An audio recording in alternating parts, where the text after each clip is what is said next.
doing? Right today we're gonna be cooking some gumbo. It's the chicken and dooley sausage gumbo. There ain't no better gumbo than this right here. I tell you what, boy. This is a good recipe from Grandma Coon's a long time ago. She brought this recipe over here when they came and discovered Louisiana. That's a little something right there. Let me tell you right there, boy. That's it, smelling good. Some kind of good right there, that is. Woo! Well, I just cut up the dooley sausage. I got it in there right now. Cooking it down a little bit. Then I'm going to strain it off. Dry it out. Gonna leave the Earl in there so I can make my roux out of that. And I ain't talking about your third cousin Earl now. I'm talking about the Earl you fried in now. That's what we doing. So while I'm doing that, and I got that all chopped up all nice and fine there, I'll go ahead and let you just listen to some fine music and I'll tell little stories. For you people don't know, the French Canadian, which is better known as the Cajun, the Coon-ass Acadians, well, they come down there long time ago. They moved up there and gonna live up there in Canada. Up there in that cold country. Way too damn cold, boys. Be riding around in the P-roll. I tell you that. Woo, way too cold. But anyway, they're gonna live up there in the Cajun country. So they go up there. They get up in that Cajun country up there. Well, the Canadian folks decide they don't like no coon-ass. They don't want no coon-ass up there trying to play hockey. So what the Cajuns do, the Cajuns pack up their nice food. They pack their eggs up, they pack the P-rolls and their family, their mama and the baby, and they go on down. Well, they come all around the whole United States. And they land on a little piece of paradise that God handpicked himself for the Cajun. He picked it himself, I tell you. And it's so nice. Woo! Beautiful. Little place called Louisiana. I know you know it. You know about Louisiana. Everybody like it. Everybody really like that food. Like I'm cooking right here now. That's a gumbo. Woo-hoo. That's the there, boy. Have your tongue beating your brain out trying to get a lick of that. Anyway, the Cajun found a little place called Louisiana. They finally settle up in there and stay for a little bit and so they like it. They go home, they trap, they do their thing. Just have a good old time. No problems whatsoever. Nobody bug them. And that's where they stay. And that's where they settle. And that story about Evangeline, that's a true story. Not the one with the frogs, y'all. Not that one with the frog. No. Not the frog. His little lightning buddy, butt be lighting up. Talking about the star in the sky. That's not the one. Not the one. The true story about Evangeline. Her and this friend of her, they fell in love, Evangeline did. Fell in love. And they were teenagers in love, that passion with the heart just a beating out of your chest. And then, when them Canadians kicked us out there because they didn't want to take it over their hockey, they kicked us on out there. They got separated. Their families went two separate ways. Well, while they separated, they thought they'd never see each other again. All depressed and sad. Poor Evangeline, she never gonna find her boyfriend and he never gonna find her. Well, come to find out, one day in Brobridge, Louisiana, around this big old oak tree, this fella done plopped up there and caught him a little nap. Because like take a little nap once in a while. They laid up there taking that little nap. And he's sleeping and starting off in love. And lo and behold, this girl, this pretty girl come up there.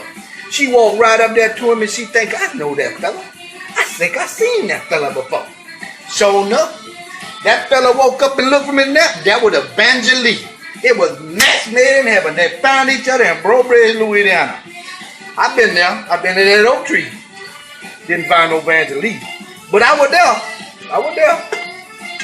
Alright, this sausage right here is about done.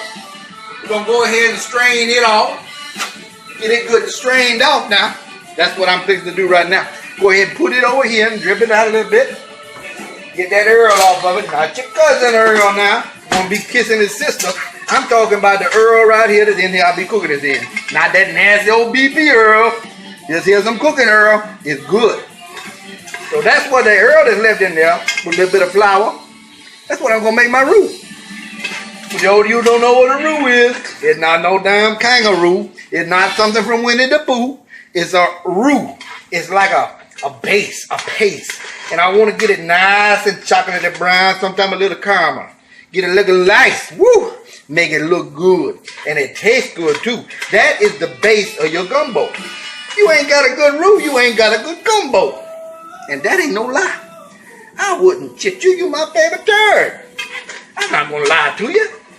So come on now, listen to me what I say. Listen to me. Woo, I love that music, baby.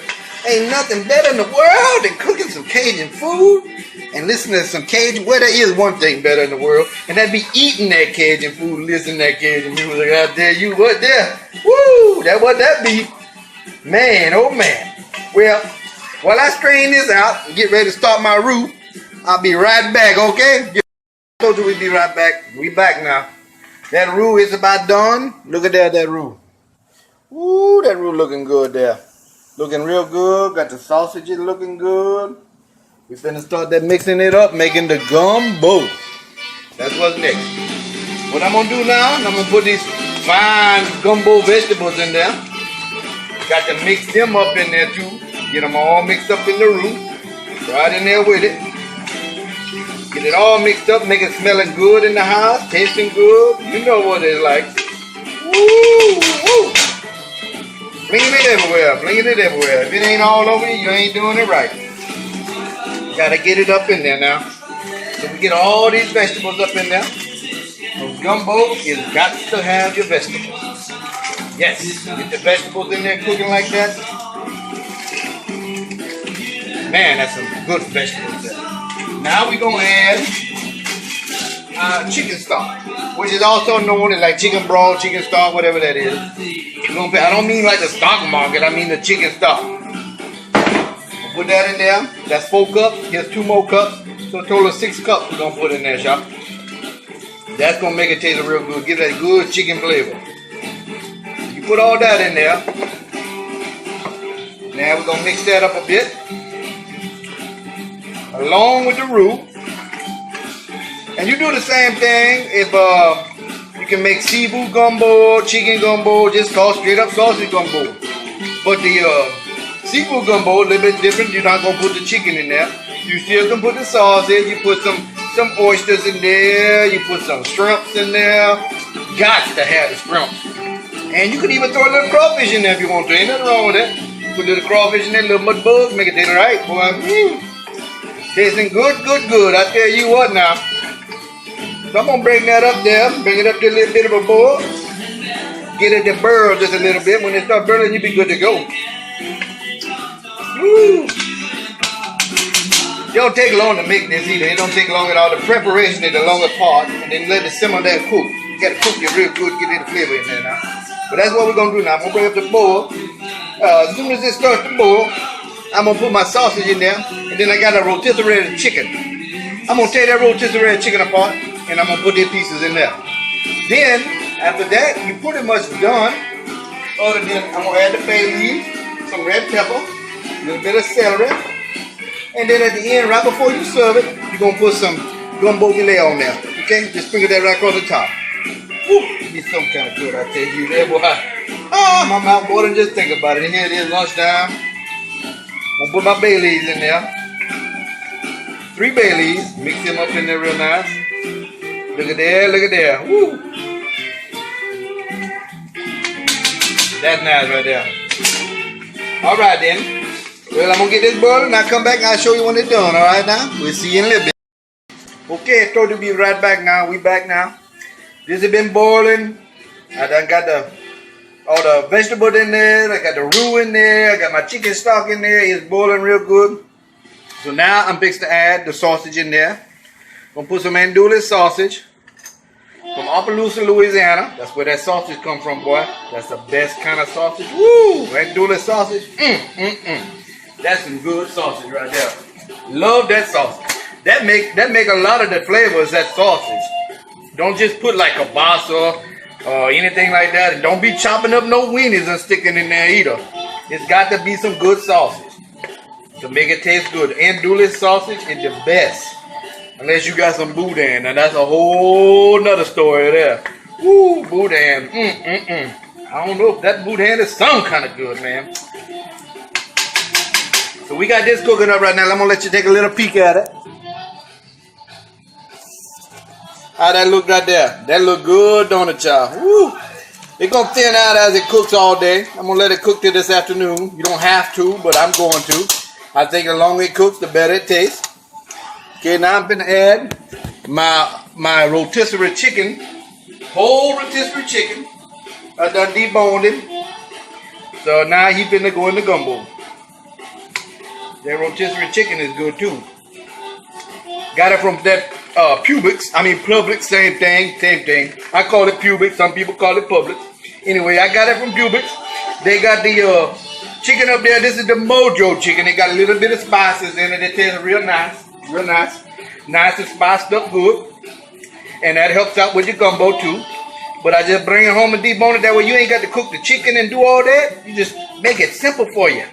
The simpler the better. That's what I like about this. So now that we got this all mixed in here together now, got it churned up nice like a little gumbo, like a whole family of goodness in that pot right there. That's going to be good. So what we're going to do now, once I get it to start boiling, I'm going to put it down, turn it down on low, and I'm going to leave it on simmer. And it's going to simmer for a while. So that's going to be about it. And then when you're ready to serve it, you serve it over some rice. And put a little bit of your filet, sprinkle that on it after you get it over your rice. It'll be real good now. And I'm going to leave it with one little joke. And then after that, you're free to go. We're going to be done here. This man, he's a cool Cajun. He loved to hunt all the time. He loved hunting. And he always go hunt. One year his wife said, you know what? I'm tired of you sticking me here with the babies. And you go off with the men and you go hunting all the time and you leave me here with the babies. I'm not going to do that this year. I'm going to go hunting with you. He goes, no. That hunting, that's for the men folk. That's not for the ladies. Lady, you stay home, take care of the baby, and you cook. She said, no, not this time, Pedro. This time, I'm going hunting. I got me a 12-gauge shoot gun, and I've been practicing to shot that thing. I'm going hunting with you. He said, okay, fine. You go hunting with me if you want, but you're not going to like it. So they go up to the hunting camp. He take her out there, and he put her on a spot. He said, now when you shoot, make sure you shooting at the deer. You hit it, I'll come help you. Okay. He drop off. He start walking down the road, going over to the four-wheeler. Gonna go out there and get to his spot. He get almost to the road, fix the crank up his four-wheeler. He hear blow. And he's like, oh, Lord, well, she done shot this soon. She done shot herself. So he go running up there. He get about 100 yards from her, and he can hear her in the woods. Don't you touch my deer. Don't you touch my deer. And he looked through the woods like, what is going on? And he see his wife, she's standing there. She got that shoot gun pointing right at that man. She tell him, don't you touch my deer. Don't you touch my deer. And that man, he looked right at him. He could see him in the bushes. The man like this, ma'am, I am not going to touch your deer. Just please let me get my saddle off of him.